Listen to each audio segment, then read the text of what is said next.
J'ai continué à descendre persuadé que mes souvenirs me trompaient, pourtant, plus je descendais, plus l'escalier semblait s'étirer à l'infini.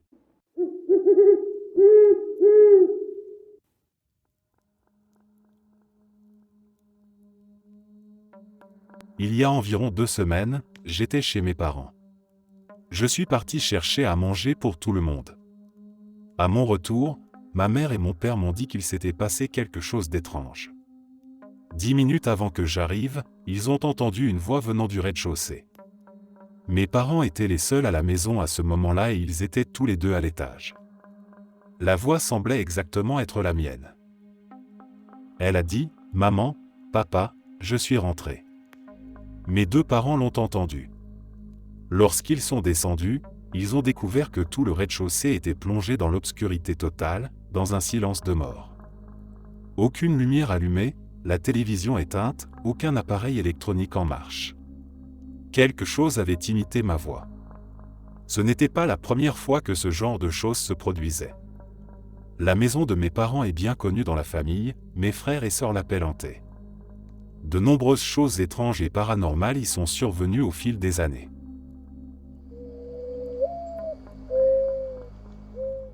Hier, j'ai vécu une expérience que je n'arrive pas à expliquer. J'ai déjà entendu parler de ces soi-disant bugs dans la matrice, mais je n'y ai jamais vraiment prêté attention. Pourtant, ce qui m'est arrivé va bien au-delà de tout ce que j'ai pu connaître auparavant. Au fil des ans, j'ai eu quelques rencontres paranormales, principalement liées à des ombres, des voix étranges et des phénomènes inexpliqués. Cependant, ces 5 dernières années, ces événements ont été rares, peut-être 1 ou 2 fois tout au plus. Mais ce qui s'est passé hier est d'un tout autre niveau. J'habite dans une région montagneuse, à environ 30 km du supermarché le plus proche, sur une route que j'emprunte très souvent. Hier, une tempête de neige a frappé la région. Elle n'était pas particulièrement intense, mais le vent soufflait fort, soulevant des tourbillons de neige. Le col de montagne où je vis est relativement plat, à l'exception d'une seule montée, au sommet de laquelle se trouve une ferme. À chaque fois que je gravis cette côte, je sais exactement à quel moment la ferme apparaîtra devant moi. J'ai donc commencé à monter la colline et, comme prévu, j'ai aperçu la ferme du coin de l'œil. La logique voulait que la route redevienne ensuite parfaitement plate pour une quinzaine de minutes. Pourtant, contre toute attente, après avoir atteint le sommet, au lieu de continuer sur un tronçon droit comme d'habitude, j'ai rencontré une autre montée. Mon esprit s'est immédiatement emballé. Où est-ce que j'allais ? Ce n'était pas du tout la configuration habituelle de la route. Et puis, à ma stupeur totale, la ferme que je venais tout juste de dépasser est réapparue sous mes yeux. L'expérience s'apparentait à un bug dans un jeu vidéo, comme si j'avais été projeté en arrière avant de reprendre mon chemin. Il est impossible que j'aie fait demi-tour ou emprunté une autre route.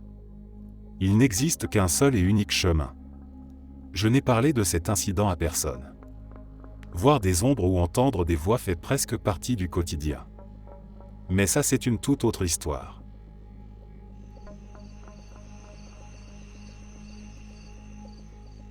Honnêtement, c'est une histoire qui semble un peu stupide, mais elle m'a donné des frissons quand c'est arrivé, et je n'arrive pas à m'empêcher d'y penser. Il y a quelque temps, j'ai commandé un paquet de 4 boucles d'oreilles de remplacement pour mon piercing tragus, c'est la petite pièce de cartilage en forme de croissant dans l'oreille. Ce sont de petites barres métalliques avec un diamant à l'avant et un dos. J'en ai mis une dans mon oreille, ce qui laissait donc 3 dans le paquet, puis j'ai rangé le paquet dans ma boîte à bijoux à l'étage. Un jour, je rentre du travail, et lorsque je vais poser mes clés sur la table de l'entrée, je trouve une des petites boucles tragus sur la table. Je vis seul, au passage. Perplexe, je vérifie mon oreille, et la boucle était toujours dedans. Ensuite, je monte à l'étage et vérifie ma boîte à bijoux, le paquet de 3 boucles était toujours là. Je le prends pour l'inspecter de plus près, et en faisant ça, je le laisse tomber accidentellement et il roule sous mon canapé. Je l'ai laissé tomber là, car c'était étrange, mais je savais que j'avais des boucles de rechange. Des mois passent, au moins 5 ou 6 mois, et un jour je rentre du travail pour retrouver exactement la même barre de piercing tragus sur ma table d'entrée, au même endroit où je l'avais trouvée des mois auparavant. Encore une fois, je vérifie mon oreille et les boucles supplémentaires à l'étage, et tout est bien là.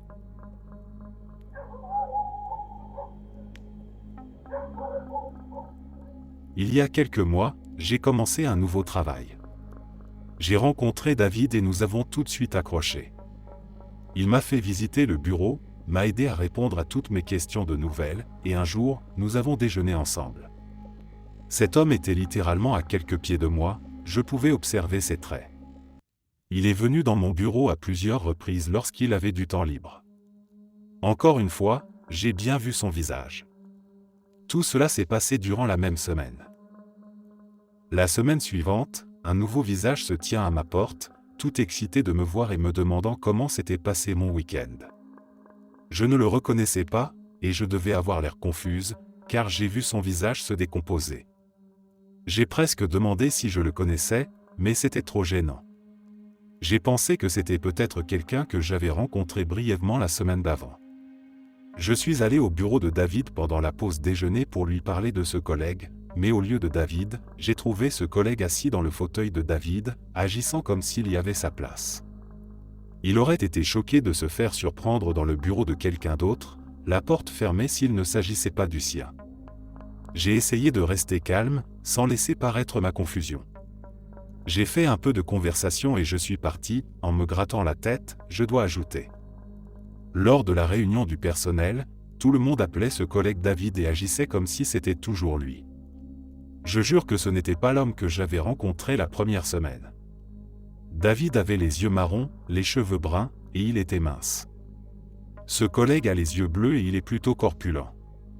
La couleur des cheveux est la même, mais pas la coupe. Même leurs styles vestimentaires sont différents. J'étais tellement incrédule que j'ai étudié la photo miniature de son profil email, cherchant des signes de l'ancien David. Le nouveau David ne me salue que brièvement en passant, mais rien de plus. Il ne vient plus dans mon bureau lors de ses pauses, ni n'interagit avec moi en dehors du poli « bonjour » du matin. Je ne lui en veux pas, car de son côté, il a probablement pensé que j'étais froide, car je ne le reconnaissais pas. J'ai vraiment envie d'en parler à quelqu'un parce que je suis tellement confuse, mais qui pourrais-je en parler sans avoir l'air folle? Je n'ai pas eu de chute récente, pas de consommation de substances ou de médicaments prescrits. Je ne bois pas, je ne fume pas. Je suis en bonne santé et en forme dans la trentaine. Je n'ai aucune autre explication à cela, je suis stupéfaite et j'essaie encore de comprendre. Rien d'autre au travail ou chez moi ne semble anormal. Je vois clairement le visage de l'ancien David quand je pense à lui. Je ne comprends pas comment une personne totalement différente vit sa vie et que personne, sauf moi, ne semble le remarquer. Cette expérience est sans doute la chose la plus déroutante qui me soit jamais arrivée. Je suis absolument certaine que le nouveau David n'est pas celui avec qui je me suis lié d'amitié lors de ma première semaine.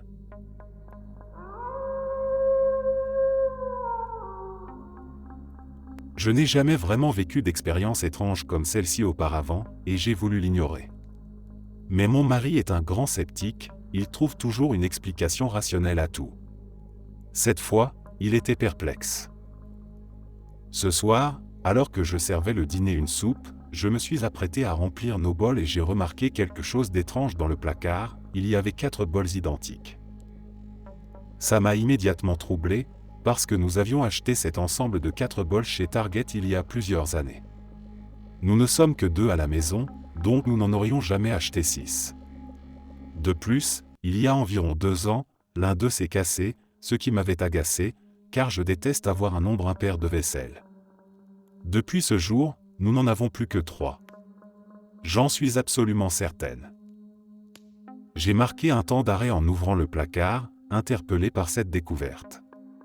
J'ai demandé à mon mari si nous avions bien 3 bols à ramen, ce à quoi il a répondu oui, puisqu'on en avait cassé un il y a longtemps. Mais quand je lui ai montré les 4 bols devant moi, il est resté sans voix. J'ai haussé les épaules et continué à préparer la table. J'ai pris 2 des bols et 2 grandes assiettes pour le pain à l'ail. En sortant les assiettes, l'une d'elles m'a échappé et s'est écrasée bruyamment sur le comptoir. Contre toute attente, elle ne s'est pas cassée. Nous avons soufflé de soulagement, puis nous nous sommes installés pour manger. À mi-repas, mon mari, qui n'est pourtant pas du genre maladroit, a laissé tomber son bol à ramen sur la grande assiette. Les deux se sont brisés sur le coup. Nous nous sommes regardés, abasourdis.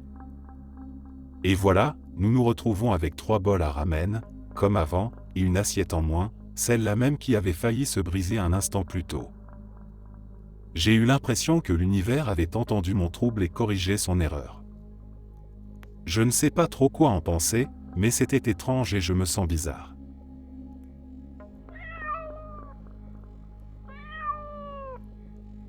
En 2006, je travaillais comme chauffeur routier pour Werner Enterprises. J'étais dans la région de Cincinnati et je connaissais bien cette portion de l'I-75, l'ayant parcouru plusieurs fois auparavant.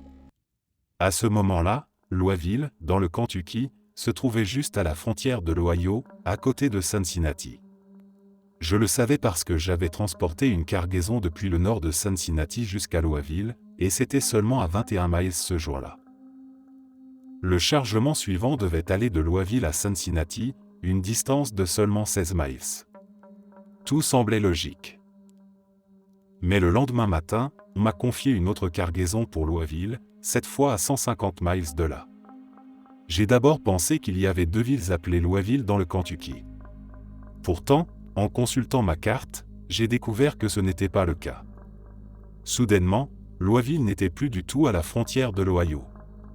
Non seulement la ville avait changé de place, mais même les routes ne correspondaient plus à celles que j'avais prises auparavant. C'était comme si quelqu'un avait tout réaménagé, déplacé Louisville à 150 miles et redessiné complètement le réseau routier. Je n'ai jamais compris ce qui s'était passé. J'ai partagé cette histoire sur un forum dédié à l'effet Mandela, et 3 autres chauffeurs ont confirmé ce souvenir de la même chose.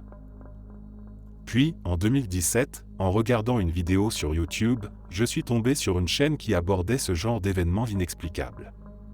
Une vieille couple y racontait une expérience qu'ils avaient vécue en 2006, le même jour où j'avais constaté ces changements. Ils se trouvaient sur l'ancienne version de la route 275, qui, à l'époque, ne formait pas une boucle complète comme aujourd'hui.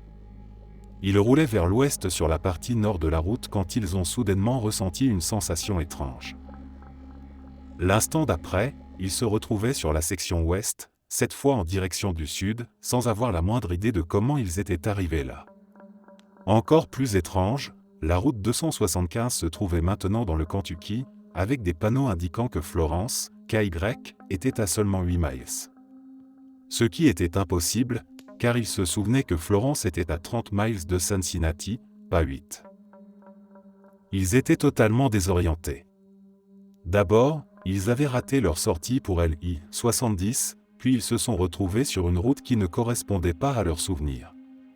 Et en plus de ça, la ville de Florence semblait s'être déplacée. N'ayant aucune explication, ils avaient envoyé un email à la chaîne YouTube pour partager leur expérience. Je n'ai toujours pas de réponse à tout ça, mais je sais que quelque chose d'étrange s'est produit ce jour-là.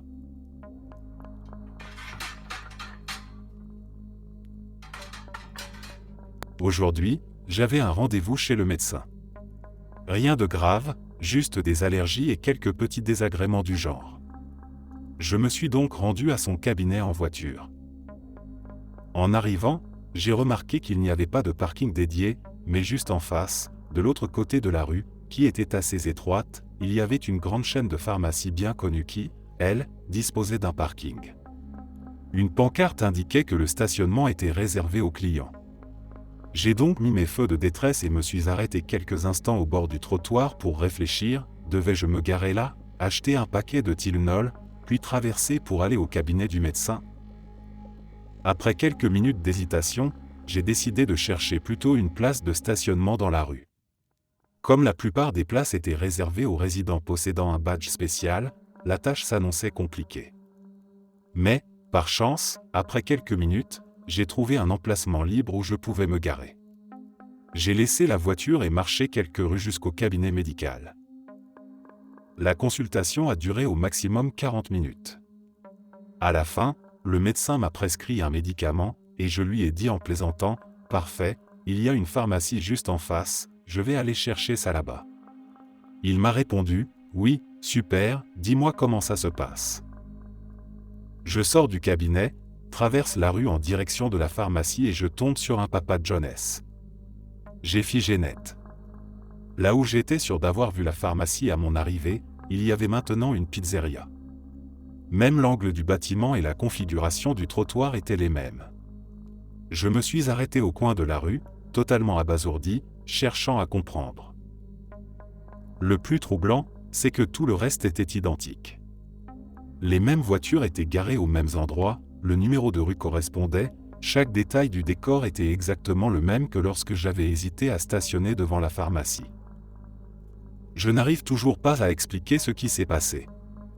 J'ai déjà vécu des situations étranges auparavant, mais jamais aussi évidentes que celle-ci. Je suis encore sous le choc. Hier, j'étais en pleine conversation avec une collègue au sujet d'un document administratif. Nous étions debout, proches l'une de l'autre, tout en discutant. À un moment donné, elle s'est déplacée vers son bureau, et par coïncidence, mon regard était dirigé vers ses pieds.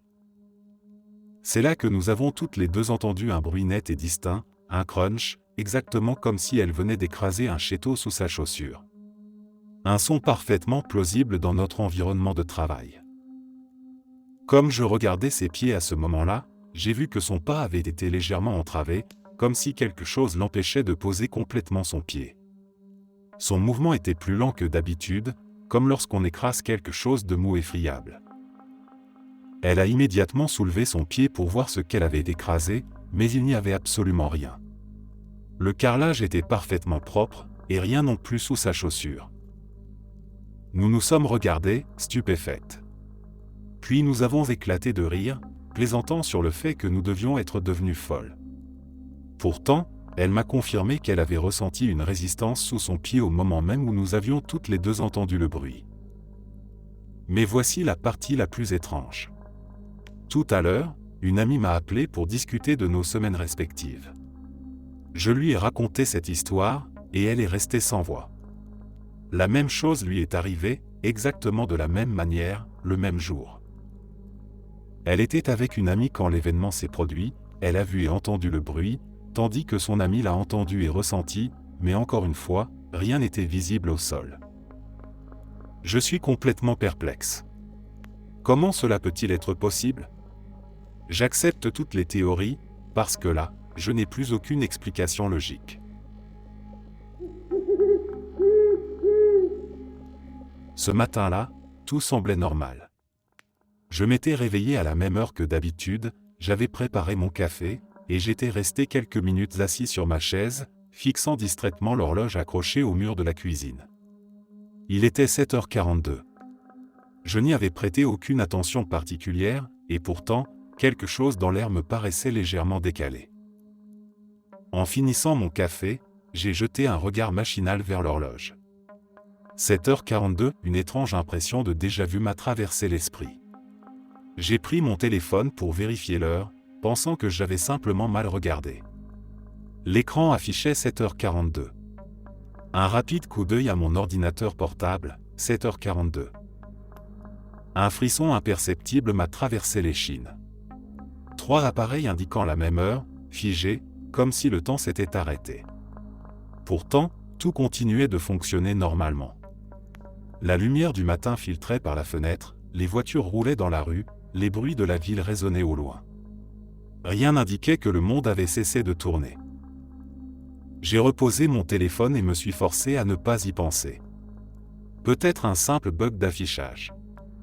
Pourtant, lorsque j'ai regardé à nouveau l'horloge 10 minutes plus tard, la petite aiguille était toujours figée sur 7h42. L'inquiétude a commencé à grandir en moi. J'ai essayé de redémarrer mon téléphone, mais rien n'a changé. Ma montre connectée aussi affichait 7h42. Plus étrange encore, lorsque j'ai allumé la télévision, le journal du matin était diffusé comme si tout était normal. Mais en bas de l'écran, l'heure indiquée restait immobile, 7h42.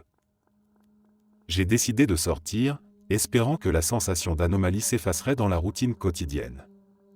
Mais à mesure que j'avançais dans la rue, la sensation d'irréalité s'intensifiait. Tout semblait fonctionner normalement, les passants marchaient, les commerces ouvraient, mais personne ne semblait perturbé par leur figé. Au bureau, la sensation de malaise s'est amplifiée.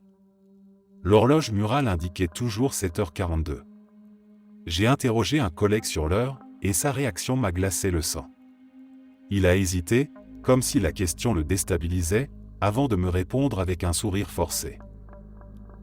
Il est 7h42. Sa voix sonnait creuse, mécanique, comme s'il récitait une ligne de texte apprise par cœur. J'ai ri nerveusement et lui ai montré mon téléphone, encore bloqué sur cette même heure. Il a simplement haussé les épaules et est retourné à son travail, comme si ma remarque n'avait aucun sens. Au fil de la journée, j'ai multiplié les tentatives pour briser cette sensation d'illusion. J'ai appelé mes parents, mes amis, mais chaque personne à qui je demandais leur hésitait un court instant avant de répondre avec la même voix détachée, 7h42. À ce stade, je sentais mon esprit vaciller. Les secondes passaient, mais l'heure ne changeait jamais. Mon estomac criait famine alors que mon téléphone continuait d'afficher un matin éternel. La ville semblait prise dans une boucle, un instant figé qui s'étirait indéfiniment, mais dont personne ne semblait se rendre compte, sauf moi. Le soir est pourtant venu, sans jamais qu'il soit officiellement autre chose que 7h42. Le soleil s'est couché, plongeant la ville dans l'obscurité, et pourtant, les appareils numériques continuaient d'afficher la même heure. J'ai tenté de me convaincre que ce n'était qu'une hallucination, un problème technique massif, un bug collectif. J'ai fini par rentrer chez moi, incapable de comprendre ce que j'avais vécu. Lorsque j'ai ouvert la porte de mon appartement, une sensation étrange m'a envahi, comme si j'étais entré dans un espace totalement isolé du reste du monde. L'horloge murale était toujours figée, mais cette fois, un sentiment de fatigue écrasante m'a envahi. Sans même allumer la lumière, je me suis allongé sur mon lit, le corps vidé, l'esprit confus. Et puis, j'ai fermé les yeux. Le lendemain matin, tout était revenu à la normale. L'horloge affichait 6h58 lorsque j'ai ouvert les yeux. Mon téléphone aussi. Tout fonctionnait comme si rien ne s'était passé. J'ai regardé autour de moi, le cœur battant, cherchant le moindre indice prouvant que je n'avais pas rêvé. Mais rien n'indiquait l'anomalie de la veille. Mon ordinateur, ma télévision, ma montre connectée, tout affichait une heure qui avançait normalement. Personne ne se souvenait de quoi que ce soit. Mon collègue me salua comme d'habitude, mes amis répondirent à mes messages sans la moindre hésitation, et les horloges affichaient enfin une heure en mouvement. Et pourtant, au fond de moi, je savais. Pendant une journée entière, le temps n'avait pas avancé. J'avais été pris dans un instant suspendu, un fragment d'une réalité qui s'était déréglée sans que personne ne s'en aperçoive.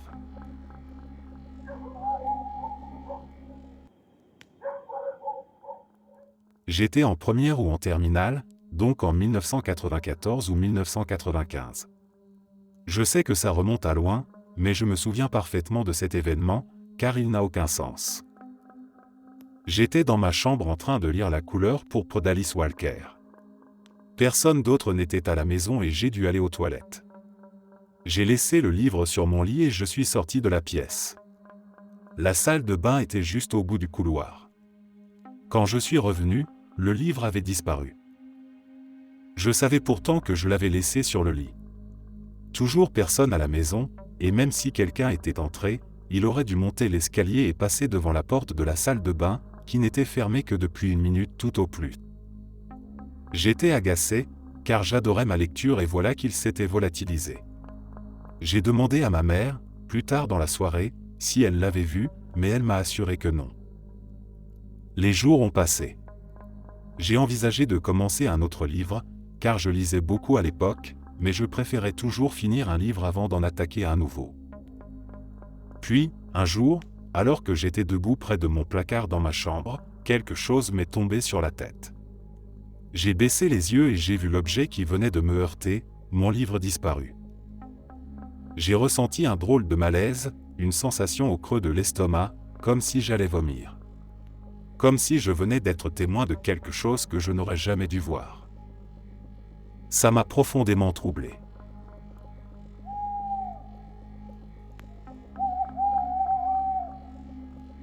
Il y a environ 8 ans, je rentrais chez moi après le travail avec ma sœur, qui travaillait avec moi à l'époque.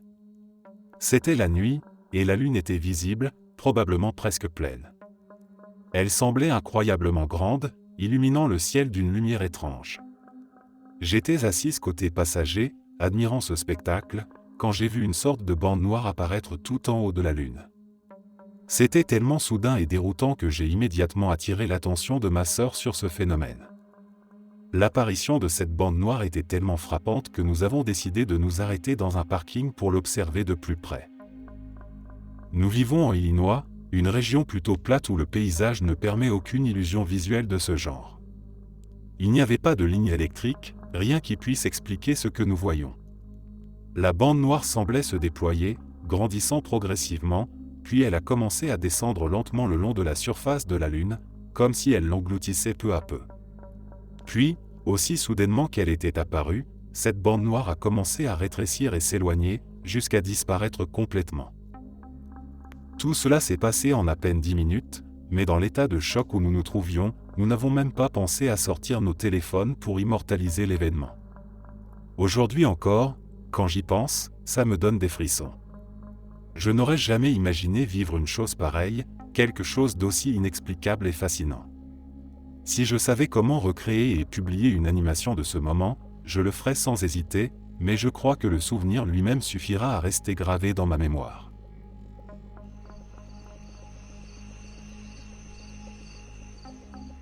Ma copine K et moi étions en visite chez un ami en Arkansas.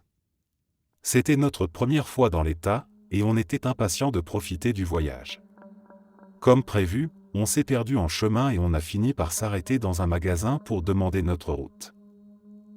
Un type nous a conseillé de prendre un raccourci par Devilden, en nous expliquant que la route était sinueuse, mais que c'était le meilleur moyen de rejoindre l'autoroute.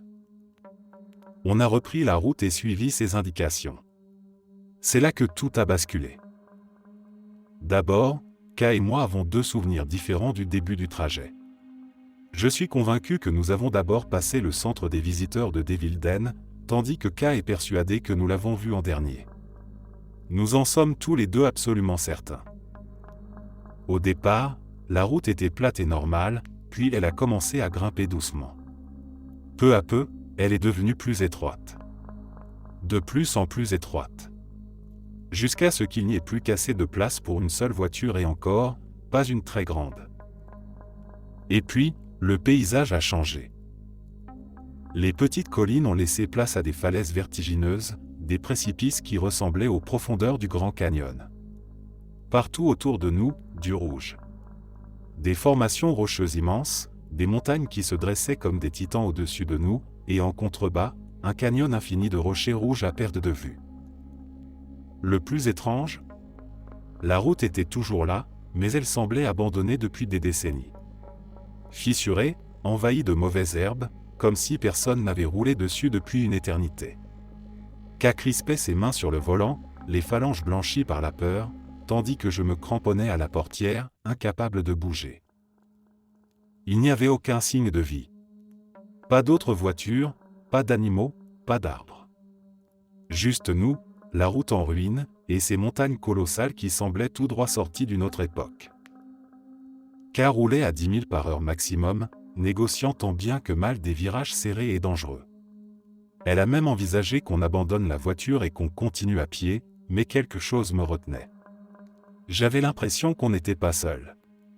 Une peur viscérale, irrationnelle, comme si quelque chose d'immense pouvait surgir d'un instant à l'autre. On ne sait pas combien de temps on a roulé sur cette route. Puis, sans transition, tout a changé. La route est redevenue normale. Plus de rochers rouges.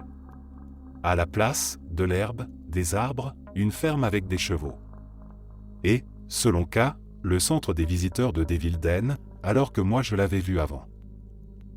On s'est arrêté net sur le parking. Il faisait presque nuit, et K était terrifié à l'idée de reprendre la route si on devait encore affronter un paysage comme celui-là. Finalement, on a repris la route et atteint la maison de notre ami avant la nuit complète. Mais l'histoire ne s'est pas arrêtée là. Le lendemain, on voulait absolument voir des photos de ce canyon incroyable, alors on a cherché des images de Devilden en ligne. Rien. Aucun rocher rouge, aucune formation montagneuse gigantesque. Ça n'existait pas. Intrigué, K a appelé le centre des visiteurs pour poser la question. Le ranger a été abasourdi par sa description. Il lui a assuré qu'il n'y avait rien de tel dans tout des Willesden. Devant son insistance, il a promis de vérifier et a conduit lui-même dans le parc pour voir. Quelques heures plus tard, il nous a rappelé. Ça n'existe pas.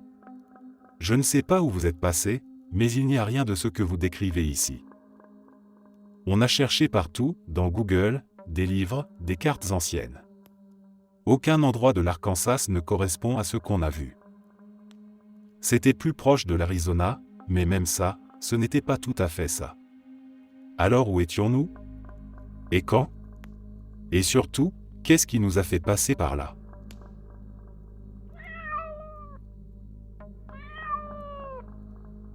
En ouvrant les yeux, j'ai su immédiatement que quelque chose n'allait pas. Ce n'était pas une douleur, ni un malaise précis, juste une impression floue, comme si une part de moi-même ne m'appartenait plus totalement. Je me suis levé, la tête légèrement embrouillée, et j'ai suivi ma routine habituelle. Mais au moment où j'ai attrapé ma brosse à dents, un flash m'a traversé l'esprit, une image nette d'un miroir fendu, d'une salle de bain que je ne reconnaissais pas, d'un lavabo en porcelaine bleue que je n'avais jamais vu de ma vie. J'ai secoué la tête et ignoré l'étrangeté du moment, mettant ça sur le compte de la fatigue. Pourtant, au fil de la matinée, d'autres souvenirs ont surgi, des fragments d'une vie que je ne connaissais pas. Des rues que je n'avais jamais arpentées, une odeur de café dans un appartement inconnu, un rire féminin qui résonnait dans mon esprit alors que je ne reconnaissais pas la voix. Plus la journée avançait, plus ces souvenirs se précisaient, et plus mon propre passé me semblait incertain. J'essayais de me remémorer le film que j'avais regardé la veille, la conversation que j'avais eue avec un collègue, mais certains détails m'échappaient. Comme si ma mémoire avait été partiellement réécrite, des bribes effacées pour être remplacées par autre chose. Le plus troublant, c'est que ces nouveaux souvenirs ne m'étaient pas étrangers. Ils avaient la même texture que mes propres souvenirs, la même intensité émotionnelle. Je pouvais presque sentir la chaleur du soleil sur mon visage dans une ville où je savais ne jamais être allé. Au travail, j'ai tenté d'agir normalement, mais une sensation d'irréalité me collait à la peau. Tout prenait un air décalé, comme si je n'étais pas censé être là. Puis, un collègue m'a demandé quelque chose qui a figé le monde autour de moi. Alors, ce voyage en Espagne, c'était comment? Je l'ai regardé, incapable de répondre. Un voyage en Espagne? J'ai cherché dans ma mémoire et, à mon grand effroi, j'ai trouvé des souvenirs qui n'auraient jamais dû être là. Des images claires, précises, moi, assis à une terrasse ensoleillée, un verre de sangria à la main, riant avec des amis que je ne reconnaissais pas. Je me souvenais du goût du vin, du bruit des vagues au loin, du sable sous mes pieds. Mais cette scène n'avait jamais existé. J'ai voulu nier, dire que je n'étais jamais allé en Espagne, mais les souvenirs étaient trop nets, trop vivants. Ils avaient la même clarté que mes vrais souvenirs, et c'est là que j'ai compris l'ampleur du problème. Je ne savais plus distinguer le réel de l'illusion. Dans les jours qui ont suivi, ma confusion n'a fait qu'empirer. Je retrouvais des objets chez moi dont je ne me souvenais pas avoir achetés. Certaines photos sur mon téléphone affichaient des visages que je ne reconnaissais pas, et pourtant, en les regardant, je ressentais une familiarité troublante. J'ai fouillé mes albums, mes conversations, mes notes personnelles, et tout était là. Un passé que je ne me rappelais pas avoir vécu, mais qui était documenté comme s'il avait toujours été le mien. J'ai essayé d'en parler à mes proches, mais chaque fois que j'évoquais un détail qui me paraissait incohérent, ils me regardaient avec perplexité. Pour eux, tout était normal. Ils se souvenaient de moi en Espagne, ils se souvenaient d'événements qui, pour moi, n'avaient jamais eu lieu. Et le pire, c'est que petit à petit, mes anciens souvenirs, mes vrais souvenirs, commençaient à s'effacer. Aujourd'hui, en écrivant ces lignes, je me rends compte que je ne suis même plus sûr de mon propre passé. Peut-être ai-je toujours eu ces souvenirs et que c'est simplement mon esprit qui me joue des tours. Ou peut-être qu'une autre version de moi a vécu cette vie à ma place.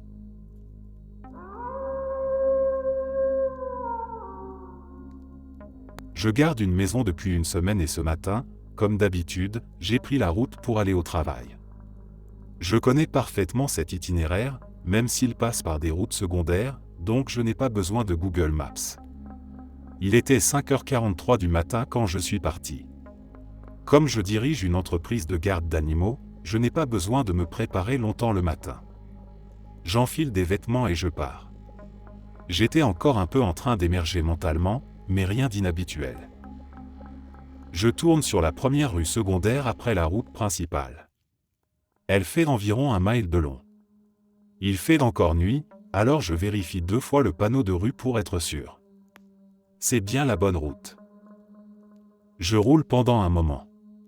Avec la nuit et la neige, les paysages paraissent un peu différents, mais au bout d'un moment, quelque chose me semble étrange. Je me dis que j'aurais déjà dû voir des maisons et que j'ai l'impression d'avoir roulé bien plus d'1 mile. Dans mon rétroviseur, je vois une voiture approcher derrière moi. Je décide de me garer pour vérifier sur Google Maps. Le GPS m'indique que dans 0,2 miles, je dois tourner à gauche sur une route qui fait effectivement partie de mon itinéraire habituel, mais qui n'est pas celle où je suis censé tourner à ce moment-là. En plus, ce n'est pas du tout la direction que je devrais prendre. Pensant que c'est simplement l'heure matinale et la fatigue qui me jouent des tours, je me remets en route. Mais quand j'arrive à une intersection où je dois choisir entre tourner à gauche ou à droite, je réalise quelque chose d'étrange. Je ne suis jamais arrivé à la fin de cette première rue secondaire.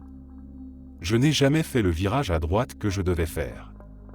Pourtant, me voilà déjà sur la route où je suis censé arriver après avoir tourné. Et en plus, j'ai déjà parcouru une bonne distance dessus. Je sais exactement où je suis à ce moment-là. Tout est normal, les panneaux, les points de repère habituels, rien d'anormal sur le reste du trajet.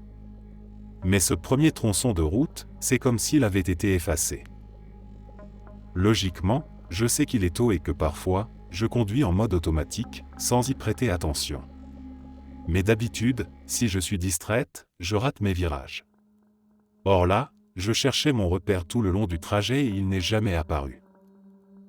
En arrivant chez mon client, j'ai regardé l'heure. J'avais seulement 2 ou 3 minutes de retard, ce qui est normal vu que j'avais fait une pause pour vérifier la carte. Donc, aucun temps manquant. Je ne sais pas quoi en penser. Ce n'est pas un événement spectaculaire, mais c'est étrange, parce que je sais que je n'ai jamais quitté cette première route, et pourtant, j'en suis sorti sans comprendre comment.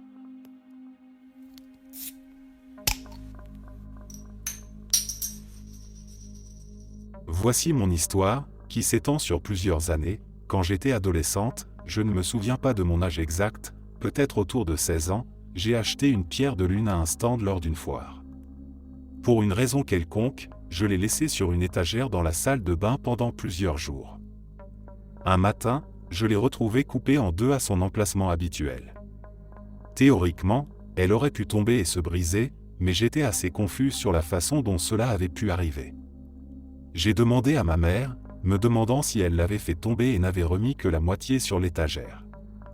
Elle m'a répondu qu'elle n'en savait rien et qu'elle n'avait ni fait tomber la pierre ni l'avait remise à sa place. J'ai cherché l'autre moitié dans la salle de bain, mais je ne l'ai jamais trouvée. J'ai même vérifié dans la litière du chat. Ma mère m'a dit qu'elle n'avait pas passé l'aspirateur ce jour-là, donc ça ne pouvait pas être tombé dedans. On pourrait peut-être chercher des explications, mais elles semblaient toutes très improbables, et la moitié manquante de la pierre n'a jamais été retrouvée. J'ai un peu haussé les épaules, même si je racontais de temps en temps cette histoire, car je la trouvais toujours étrange. J'ai gardé la moitié restante de la pierre et je l'ai rangée dans un bocal en verre décoratif pendant plusieurs années, avec beaucoup d'autres pierres précieuses. À part la pierre de lune blanche, je ne possédais que 2 autres pierres, plus grandes, de couleurs totalement différentes, et le reste étaient des pierres minuscules, donc il était impossible de les confondre. Je regardais les pierres de temps en temps. Vers l'âge de 22 ans, je vivais seul dans mon propre appartement, et un jour, j'ai vidé le bocal pour regarder toutes les pierres à nouveau. Étrangement, la pierre de lune avait disparu, et j'étais vraiment perplexe sur la façon dont j'aurais pu la perdre. Encore une fois, je l'ai pris comme une étrange coïncidence, pensant que j'avais probablement perdu l'autre moitié maintenant. Le temps a passé. Je vivais toujours dans cet appartement. Un jour, allongé dans mon lit la nuit, j'étais éveillé et je réfléchissais à des choses comme la magie et la manifestation, me demandant s'il pourrait y avoir une part de vérité dans tout ça. Au fil des années, j'avais vécu quelques expériences étranges, mais en même temps, j'ai toujours refusé de croire en quoi que ce soit qui ne soit pas scientifiquement prouvé. Cette nuit-là, cependant, je me suis concentré très fortement en demandant à l'univers de me donner un signe s'il pouvait m'entendre et si tout cela était réel. Je me suis souvenu de la pierre de lune et je lui ai littéralement dit « Si tu m'entends, laisse la pierre de lune réapparaître », pensant que si je regardais dans le bocal le matin et qu'elle était de retour, il n'y aurait aucune manière pour moi de douter de l'existence de quelque forme de magie que ce soit. Le lendemain matin, en me réveillant, je me suis souvenu de mon petit dialogue avec l'univers de la veille. Une fois à la lumière du jour, cela m'a semblé vraiment stupide. En roulant des yeux, je me suis dit, je sais que la fichue pierre ne sera pas là, bien sûr, mais allons juste jeter un coup d'œil dans le bocal. Et oui. Elle était là, enfin, la version coupée en deux. Juste posée sur le dessus de toutes les autres pierres dans le bocal, de manière très évidente, comme si elle avait toujours été là. Je suis resté là, probablement comme une idiote, à la regarder pendant plusieurs minutes. Cette histoire étrange avait maintenant ajouté un nouveau chapitre que je pourrais parfois raconter à quelqu'un. Je possède toujours la pierre.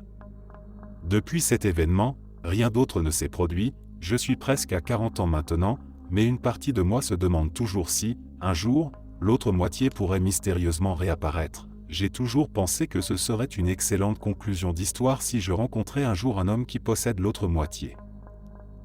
Je dois admettre que je reste sceptique quant à l'existence de la magie. Si elle est réelle, l'univers est probablement un peu en colère contre moi maintenant, mais bon, la rationalité a de nouveau pris le dessus. Je veux dire, il doit y avoir une explication très banale, très logique à tout cela. Non ?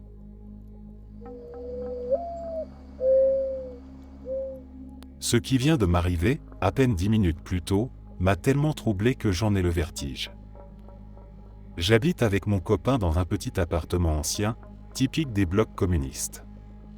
La porte d'entrée est équipée d'un verrou spécial qui ne peut être utilisé que de l'intérieur. En me rendant à la cuisine, j'ai jeté un coup d'œil à la porte et mon regard s'est arrêté sur un vieux sticker abîmé de Mickey Mouse collé sur le verrou. Je vis ici depuis 1 an et demi, j'utilise ce verrou tous les jours, et pourtant, c'est la première fois que je remarque ce sticker. Sans réfléchir, j'ai lâché un « Regarde, il y a un sticker Mickey Mouse ». Et mon copain m'a répondu que ce sticker avait toujours été là.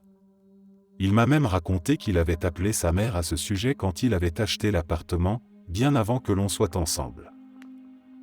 Il ne me l'avait jamais mentionné, mais en soi, ce n'est pas un détail qui méritait forcément d'être relevé.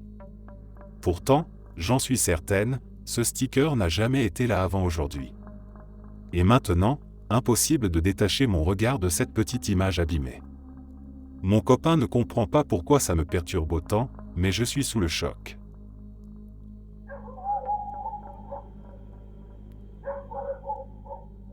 Ce n'est pas une histoire dramatique, mais elle continue de me mettre mal à l'aise des années plus tard quand j'y repense.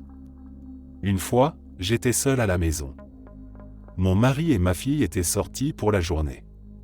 Je déjeunais dans la cuisine et me préparais à partir au travail. La maison était calme, et je lisais sur mon téléphone pendant que je mangeais. Puis, j'ai entendu le bruit distinctif d'un téléphone portable lançant un appel sortant. Le son venait de l'angle du couloir qui mène à la cuisine. Étant dans un état de relaxation, ma première pensée a été que c'était mon mari qui arrivait vers la cuisine. Mais je me suis soudainement rappelé qu'il était déjà au travail et que j'avais déposé ma fille à l'école. J'ai figé. Mon cœur a commencé à battre plus vite et j'ai écouté attentivement. Le bruit a disparu, comme si l'appel téléphonique ne s'était pas poursuivi. Il n'y avait eu que ce son initial de « composition », seuls les téléphones Android font ce bruit, 1 ou 2 sonneries, je ne me souviens plus exactement, puis un silence complet. J'ai tapé 911 dans mon téléphone, prêt à appeler. Je suis resté figé de peur pendant plusieurs minutes, écoutant, m'attendant à ce que quelqu'un fasse un bruit, car j'étais certaine qu'il y avait quelqu'un d'autre dans la maison à ce moment-là. Le couloir qui mène à la cuisine était aussi l'entrée principale de la maison, donc je me retrouvais un peu piégé. Au fur et à mesure que les minutes passaient et que le silence restait total, je savais qu'il fallait que je fasse quelque chose, et que je devais aussi partir travailler. J'ai pris un balai et j'ai crié « Bonjour ». Je me suis préparé et suis allé dans le couloir. Il n'y avait personne dans la maison.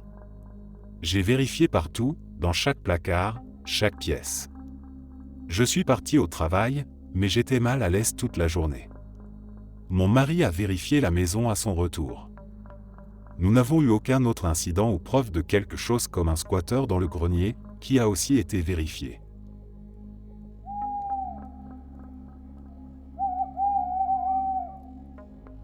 En janvier 2024, je me suis rendu dans un hôtel à Niagara Falls, du côté canadien, avec mon fils de 10 ans.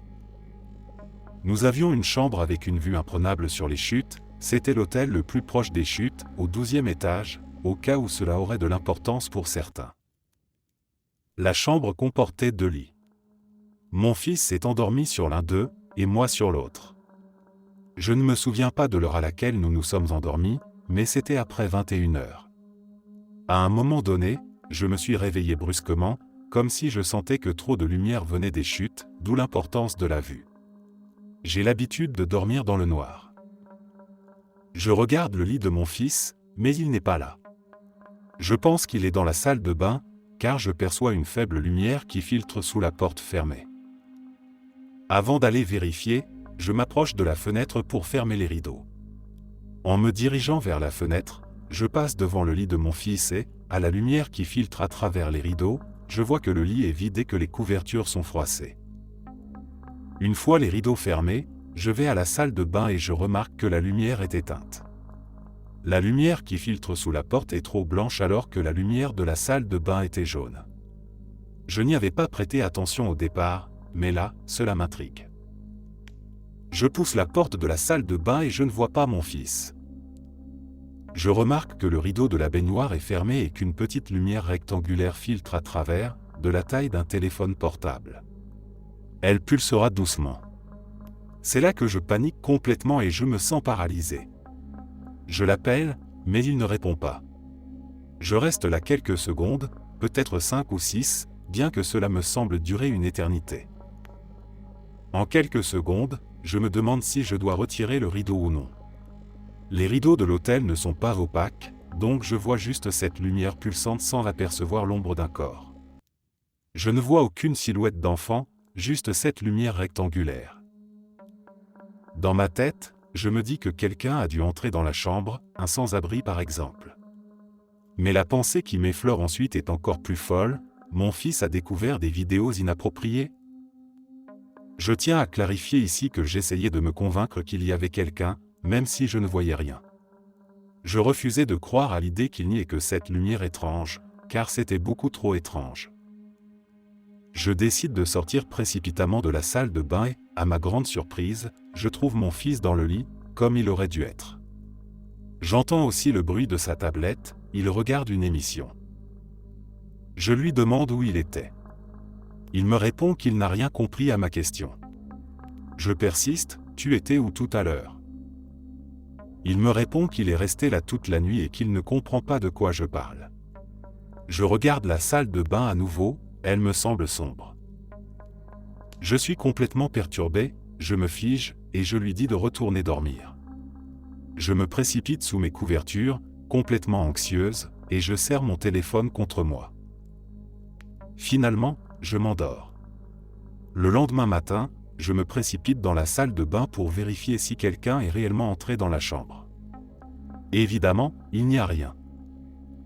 Je suis déstabilisé et j'ai du mal à me concentrer pendant tout le trajet de retour à la maison. Pendant 2 ou 3 jours, j'essaie de rationaliser ce qui a bien pu se passer. J'ai même consulté mon médecin, qui m'a dit que tout cela pouvait être dû au stress extrême que je vivais à ce moment-là, ce qui expliquait d'ailleurs le séjour à l'hôtel. Mais, honnêtement, j'ai vécu bien pire par le passé. Un jour, je demande à mon fils s'il était dans la baignoire cette nuit-là. Il me regarde, tout surpris, et me répond « Non, pourquoi je serais dans la baignoire, dans le noir ?» Je me sens ridicule après cette conversation, cherchant des réponses là où il n'y en a peut-être pas. J'ai envisagé de contacter l'hôtel, mais après ma discussion avec mon fils, j'ai eu du mal à expliquer ce que j'avais vécu. Il est vrai qu'il pourrait y avoir des squatteurs dans un hôtel, mais l'endroit n'était pas du tout fréquenté à ce moment-là, et le personnel était toujours présent. De plus, il n'y avait qu'une seule entrée et sortie. Voici la cerise sur le gâteau, lorsque j'ai réservé l'hôtel, j'ai fait une erreur. Il y a 2 hôtels de la même chaîne dans cette ville, et j'ai réservé celui que je ne voulais pas. Ce n'est qu'en passant devant l'autre hôtel, en entrant dans celui que j'avais réservé, que j'ai réalisé mon erreur. Alors, est-ce que quelqu'un pourrait m'éclairer à ce sujet? Avez-vous vécu quelque chose de similaire? Merci d'avance pour vos réponses. J'ai eu des expériences de déjà-vu et de prémonition, mais rien de comparable à cela. Pour donner un peu de contexte, j'ai un mur de Polaroid sur mon étagère avec au moins 20 photos, mais jamais de double. Si vous connaissez les Polaroid, il faut prendre 2 photos pour obtenir les mêmes copies supplémentaires, ce que je n'ai jamais fait, même pour les photos de groupe. Mon copain et moi traversions une période difficile, et cela ne justifie absolument pas ses actions, mais il a décidé de déchirer 2 photos de mon mur qui étaient de mon anniversaire, à cause des événements qui ont suivi ce voyage. Il les a déchirées. Devant moi. C'était un moment très tendu, mais il a vraiment abîmé les Polaroids. Le film noir se détachait même, se déchirant là où l'image est imprimée. Pendant toute cette scène, je texte ma meilleure amie pour lui dire ce qu'il est en train de faire, et j'ai pris des photos des Polaroids avant qu'il ne me les prenne et ne les détruise. Il les a jetés dans ma poubelle, et c'est là que ça devient étrange. Je suis allé récupérer les photos dans ma poubelle et les ai sauvées. Ce sont des souvenirs précieux pour moi, et je suis extrêmement sentimental. Je me suis aussi dit que si je les gardais, c'était comme me défendre d'une certaine manière, donc je savais que j'étais sur un terrain glissant si jamais il apprenait que je les avais sauvés. Je les ai mises dans mon sac à maquillage pour l'instant, avant de les ranger dans un tiroir. Quelques jours passent, et je commence à me dire que je dois retrouver ces Polaroids, car si jamais il les retrouvait, ça recommencerait.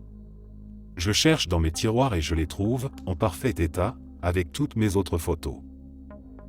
Là, je commence à paniquer un peu, cherchant un moyen de vérifier qu'il s'agissait bien des mêmes Polaroids.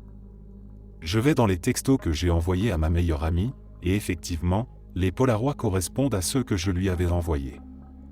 Je regarde dans le sac à maquillage où je les avais cachés et je vois encore les petits morceaux du film noir qui s'étaient déchirés. À ce jour, je ne peux toujours pas retrouver les Polaroids abîmés ou déchirés. Évidemment, je n'ai pas pu en parler à mon copain, puisqu'à accent grave ses yeux ces photos n'existent plus. Je sais qu'il n'y avait pas de double, je sais qu'il a fouillé précisément dans cette pile où je les avais trouvées pour retrouver les photos après que j'ai essayé de les cacher avant qu'il ne remette la main dessus, mais je ne sais pas si c'était un moment tellement intense que quelque chose a changé dans la réalité à ce moment-là. Je ne sais pas. Ce qui m'empêche de douter de moi, c'est le fait que j'ai des textos de cette nuit-là, y compris des photos des Polaroids avant qu'il ne les déchire, puisque je lui envoyais des mises à jour en temps réel sur notre dispute. Cette meilleure amie était également présente lors du voyage d'anniversaire avec moi, d'où les photos avaient été prises, donc il savait exactement de quelles photos je parlais.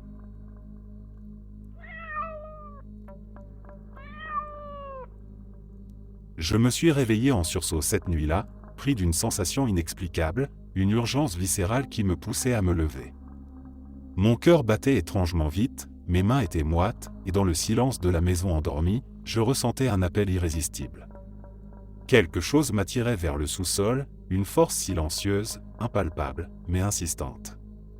Je ne comprenais pas pourquoi, je n'avais aucune raison d'y aller, mais l'idée de rester dans mon lit m'était insupportable. Depuis que nous avions emménagé dans cette maison, une atmosphère étrange y régnait, quelque chose d'invisible mais omniprésent. Plusieurs de mes amis avaient déjà évoqué des sensations dérangeantes, des ombres furtives dans leur champ de vision, des courants d'air glacial sans origine, et certains juraient avoir senti des mains se poser sur eux dans leur sommeil. Mélanie, ma compagne, était persuadée qu'il y avait une présence et avait même fait venir un prêtre pour bénir la maison. Pourtant, rien ne semblait hostile. Ce n'était ni maléfique ni bienveillant, simplement présent. Cette nuit-là, Une panne d'électricité plongeait la maison dans une obscurité totale. L'air était lourd et chargé d'une tension que je ne parvenais pas à identifier. Sans réfléchir davantage, je me suis dirigé vers l'escalier menant à la cave, avançant à tâtons en suivant le mur du bout des doigts. Je connaissais cet escalier par cœur, 8 marches en bois légèrement usées, une descente rapide et familière. Mais lorsque j'ai posé le pied sur la dernière marche, je n'ai pas trouvé le sol. Un frisson glacé a parcouru mon dos. Il y avait une autre marche sous mon pied. Puis encore une. Mon esprit rationnel a voulu balayer l'étrangeté de la situation. J'ai pensé que mon état de somnolence me jouait des tours, que je n'avais pas bien compté, alors j'ai continué à descendre, persuadé que mes souvenirs me trompaient. Pourtant, plus je descendais, plus l'escalier semblait s'étirer à l'infini.